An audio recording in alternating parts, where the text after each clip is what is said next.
All right, let's go on to another one here. Case 2290. I get a lot of questions about what to look for when buying a case and that. So here's kind of my buyer's guide. If I start hacking and stuff, excuse me guys, I got a little bit of a summer cold going on here. So 2290, this is a tractor I work on somewhat regularly. If they've got an issue, they usually keep right on top of it. So this is a pretty clean, slick old tractor. Obviously you want to look for any oil leaks or anything. You can see that this tractor has the long axles on. Originally had long axles on it, been torched off like a lot of hay tractors, and that's what this tractor gets used for, is just hay work. All 2290s and the smaller tractors have the independent PTO. You get 1000 or 540, switch shaft around. You can see here where we've had to replace the output shaft seal. Last year we rebuilt the PTO on this tractor. And dried up a lot of the leaks on the back side. Always look for leaks around the axle seals here, because you start getting into bearing issues and that when you get into there. Make sure that you're not puking oil out the PTO seals. Another seal that will leak on a fairly regular basis is this little bitty seal down here for the draft control, and that will take and puke oil all over the rear end of the drawbar and things. Move on up, your couplers, something that's hard for a lot of guys to get used to. You hook up here and here, not here and here. So side to side, not up and down. Again, double check the shaft. Come around. Something that's pretty common on these tractors, and actually is something that's not correct on this line here, just like on an International, this is supposed to be a low pressure line, not a hydraulic line. They will take and they'll get hard, and the pulsing of this pump will cause this shaft to explode. So you want to make sure that this is the soft line. They actually have another one that's laying in the cab. They carry it with them. They're just waiting for this one to start leaking so they can change it out. These lines here will leak. If they do, that is just a basically an air line. You can get big truck air line and replace this line on the feet of the pump. You can see this tractor's got a little trash in the sediment bowl, but not a big deal. Another thing that we're going to address is the oil leak and fuel leak up along here. All the little rubber grommets along the injectors, they'll like to start to leak. Yeah, brass nut you take loose, a little pipe in between each injector, and that takes and pulls that apart. When this muffler starts rotting out down here around the bottom, this muffler is surprisingly cheap. Usually I just replace it with a stock. Some guys like a straight pipe. I personally don't like to listen to it. So same with the elbow up here on the turbo. I can't see it real well up in there, but that's all those parts are readily available. It's not a big deal. Another leak I like to look for is down here. This leak in here, that's a wet bell housing. You got a torque coupler in there instead of a clutch, so that is a wet housing. You'll get a leak in there. Front pivot pin, if you can see it up here on the front bolster, you start seeing a great big gap underneath this pin. If you're driving around, if you can get it to where it'll thunk and clunk, you end up having to put pins and bushings in up here. For most guys, they run it until it's just all but hammered out, and then attempt to address it. But yeah, if you got a choice, get ahead of that before it causes much of an issue. Obviously, steering leaks, we'll look for that. And this tractor, of course, is nice and dry. One big advantage, get around here on the 2290s. The big advantage on the 2290s is having this hydraulic setup. The sump screen in this tractor, instead of being between the transmission case and the rear end housing pointing this direction, is actually underneath this cover. You can pop this cover off. I usually take both sides off and just clean this whole housing area out when I'm changing oil and hydraulic filters. You can change the hydraulic filters from this side too. Pull all your hydraulic lines loose, swing the things out of the way, and off we come. One of the issues that we're going to get to on this tractor is hydraulics not working. I've put out one video before, but we'll get into a little bit on this one as well. We have no hydraulics remote pressure. it does work, but it's very, very weak. It'll just barely pick up a hay rake. Everything else on the tractor works. If you stroke 2 remotes at the same time, it will function. And speaking of that, this tractor only has 2 remotes. You can add actually up to 4 from the factory. We've actually put a bracket on some of these and added 6 or 8. You can literally stack them in here just as deep as you want until you hit a mount. We've done that for loader tractors and different things where guys wanted to run them off of a joystick. We ran the extra remotes and a joystick in the cab. So something to think about. Just go to the salvage yard, get another remote, move this block over, and just keep stacking them in until you run out of room. So not a big deal. Main hydraulic pump, charge pump back there. You charge accumulator there on the side. And that's pretty much it on this side. So coming around to the other side, something you'll see on the 25s, 23s, and the later tractors, there'll be a relay block up here that will have cab power solenoid and some other things. The glow plug or intake heater, if it's got one. There'll be a jumper wire from the starter down here up to it, a little round looking block. It's a combination timer relay. They'll give some issues. Another thing to note here is the fact that this is a wet starter. So if you go to replace it and you replace it with the wrong starter that has not been modified to have the internal seal to run wet, you'll start puking oil out the backside of the starter and things. I've seen that a few times. It doesn't make guys too happy, but this is a wet starter. Make sure you put a wet starter back in it if you're going down to the truck shop trying to match something up. Batteries hang off right here on the side. I have taken on some of the some of the 70 series and 30 series. I've mounted this this housing on the frame rail up here and put the batteries down on the side. Makes it a lot handier. The valve block over here, you want to make sure that it is clean and dry. The seals at the top are all right. And if you get into clutch cable issues, you can see it kind of shiny up there. We replaced it not too long ago. Make sure that clutch is coming back all the way to the top. That's actually not a clutch, that's an inching spool if you guys want to get technical. But most all of your problems on one of these case tractors stem from 2 things. Clutch material getting into the filter down here, and something hanging up in this valve block. Almost everything in this valve block is hung up because there's something that went through that filter down there and ended up in this valve block. The spool's galled and that in here. On this valve block, you do have a number of things that we're not going to get too deep into, but the test ports here for each of your clutch packs are clearly marked: C2, lube, C3, C1, C4's hiding down underneath there. No, it's right up here. Sorry, my hand's hiding it. You can go through and individually check your clutch packs if you're having a fault. If you got harsh shifting after a rebuild or something like that and it's extra tight and somebody's monkeyed with them already, these here, they call them the retard ports. That's just a bleed port for the shift.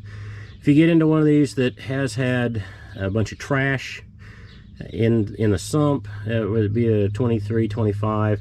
You can take off the shift cover back here on the 22s and the little ones. You can take off this plate right here and get into some of the shift mechanism. If you get into one where, like this one here we had to do last year, the shift shaft seals were leaking, you can disassemble all that shaft, and the shafts will slide forward and backwards into the case so that you can get the forks out. It's a real pain in the neck, but you can get all that done in through that hole and put new shift shaft seals in, and that'll dry up this area that's this lube or well oily on a lot of them. You got your PTO engagement up here, as well as the regulated pressure valve that supplies the pressure to the valve block here. There's a port here, right here on the 23s and 25s. There's be a valve that hangs on the other side that gives you a problem that can cause low control pressure. That valve on the later tractors is hanging up here in this area.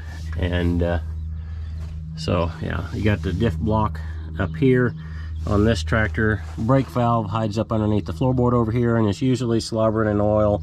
If that gives trouble, you gotta watch out for you've got to watch for corrosion on the spools as they go down in through the seals because of cow manure and things that build up in the floorboard. Another thing to watch for is AC. These came with a York compressor. These originally came with a York compressor. This one's been upgraded to a Sandon style compressor. So AP Air offers an upgrade kit. If you're buying from Abilene Machine or any of the places online, pretty much everybody's selling you an AP Air kit. They all work really good. This style compressor gives a lot less trouble, but your guy does need to watch for this pivot here. It will break an ear off, especially on the York compressors, and I've seen them welded back on pretty crudely a lot of times. This bracket's getting harder and harder and harder to find, so make sure that the pivot isn't all wore out, or else you get this compressor that sits up here and jiggles and wiggles. Something to note on the radiator is that on the 23s, 25s, a lot of things mount to the radiator. So if the front hood does not mount correctly, a guy can look at the bolster and the bolts underneath. Make sure that that radiator isn't busted and the brackets aren't coming loose. That'll cause part of the hood to not set right, as well as needing pins lubed up. That hood comes down on this big set of springs here, and there's quite a bit of force on that front end when it comes around. Another nice addition that this tractor has partly is LED lights. Simple swap in and does a lot of good. And if you come back around here, we've got the elbow piece. When you buy the new muffler, it starts here and it goes all the way down around to the muffler and all the way up. And that whole piece is really reasonable if you guys get into it. A common issue we'll get into is the outlet of this turbo being rotten into this extension pipe. When you're ordering aftermarket, make sure that you can get the piston ring, basically, that goes into this housing that causes a leak here at this housing, or else your new turbo and your new outlet won't seat together well. You can also get exhaust putty that will seal that up. Here's a better look at the injector return lines. Looks like we've got a couple leaking in there, as well as some valve cover gaskets that are leaking just a little bit.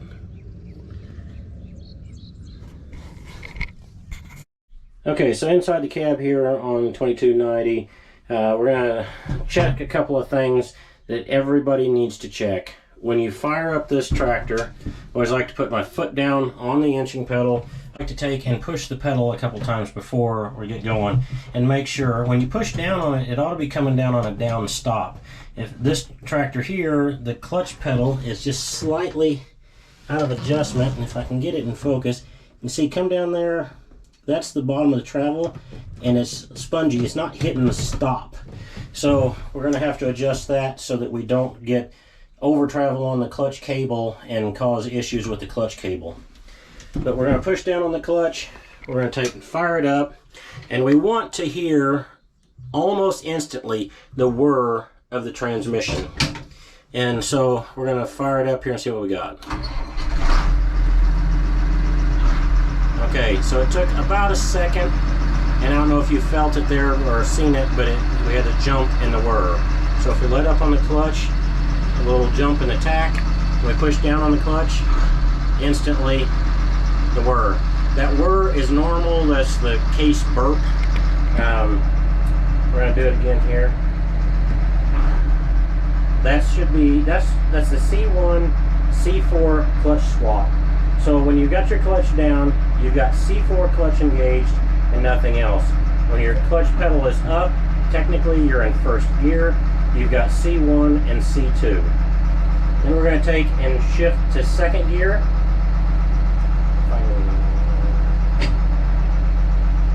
A second gear, third gear. So slight jump, slight twitch, coming back down, and that's first gear. So first, second, third. And then what we're watching for is any kind of delay or grunt. And if we shifted this now, there was nothing, and then a jump, that would be an issue. Or if we shifted it and then went, oh, boom, that would be another indication that either our retard springs are out of time, which is not likely. It's not something the guy has to adjust very often. Or more importantly, we've got a warped clutch, or an issue inside the transmission. So we want to pop through the gears, just boom, boom, back up, and you ought to be able to hear the shifts as the transmission speeds up and slows down.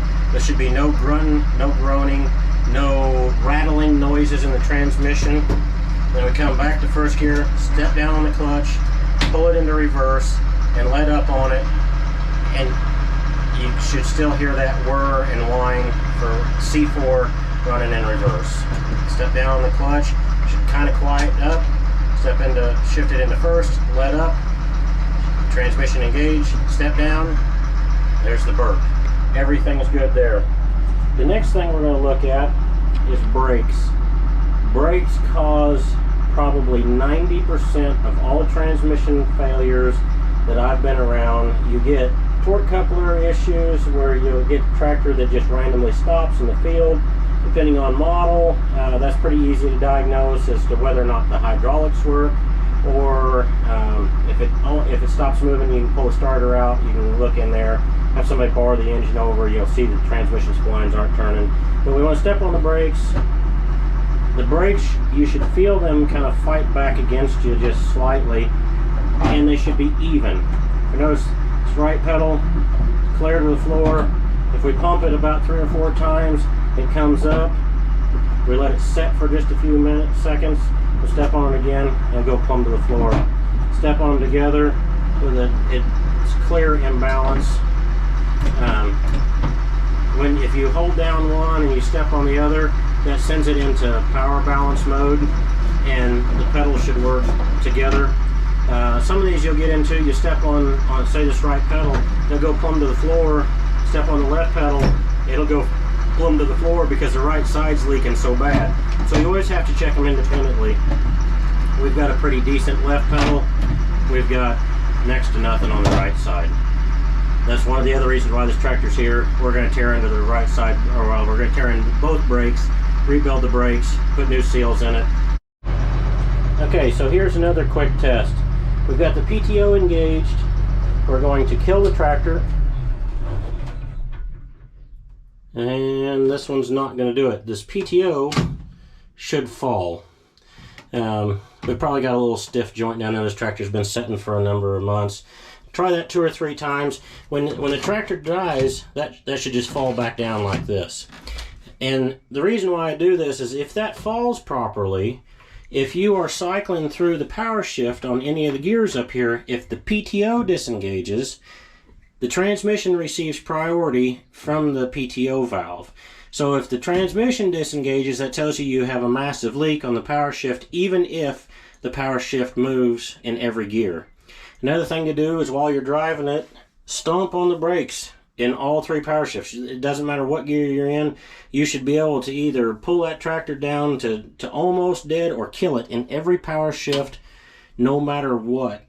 Whether it's hot, cold, uphill, downhill, it should have enough brakes to stop it, and it should have enough enough transmission pressure to drag the motor down to nothing. Another question that gets asked an awful lot is about blower motors. Okay, that housing on the back, an absolute horrible design. But pull that housing off the back.